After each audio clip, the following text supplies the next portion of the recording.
আসসালামু আলাইকুম রহমতুল্লাহ। সম্মানিত দর্শক শ্রোতা, একটি মর্মান্তিক দুর্ঘটনার কথা আজকে আপনাদেরকে শোনানোর জন্য উপস্থিত হয়েছে।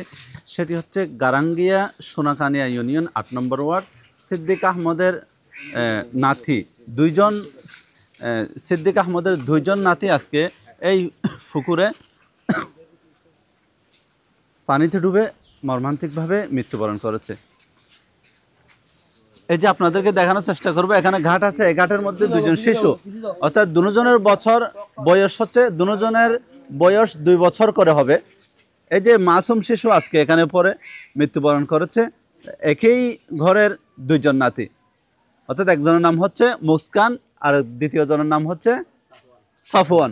মুস্কান আর সফওয়ান দুইজন, তারা এই যে ভাই হয়, তারা সম্পর্কে ভাই হয়, তারা দুজন এই পুকুরে পড়ে মৃত্যুবরণ করেছে। এই মর্মান্তিক দুর্ঘটনা এলাকাবাসী মেনে নিতে পারছে না, তাদের হৃদয় আজকে ভেঙে গেছে। তাদের স্বজনদের আহাজারি আপনাদেরকে দেখানোর চেষ্টা করব এবং এই যে এই ঠিকানা এবং তাদের আসলে তাদের নিজ বাড়ি কোথায়, এই যে দুজন যারা মারা গেছেন তারা আসলে বেড়াইতে আসলো তাদের নানুর বাড়িতে। তো বিস্তারিত আপনাদেরকে বলার চেষ্টা করবো, কে বা কারা এখান থেকে উত্তোলন করেছে, কখন ঘটনাটি ঘটেছে। ঘটনাটা ঘটেছে সকাল 11টা 25 পুরাটা না, সকাল 11টা 25 এদিকে ঘটনা ঘটেছে, কিন্তু পড়ার সময় কেউ দেখে নাই, বুঝছেন।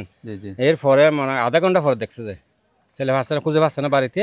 এরপরে দেখছে যে আধা ঘন্টা পর খোঁজার পরে এখানে দেখছে একটা ছেলেটা ওই বাসে উঠছে, মেয়েটা ভিতরে ছিল, আর জন মেয়ে বাড়িতে খুঁজে পাচ্ছে না, দেখতেছে আর উনিও পড়ে রয়েছে পানির ভিতরে। 10 মিনিট পরে তুললে তো আমার আঙ্কেল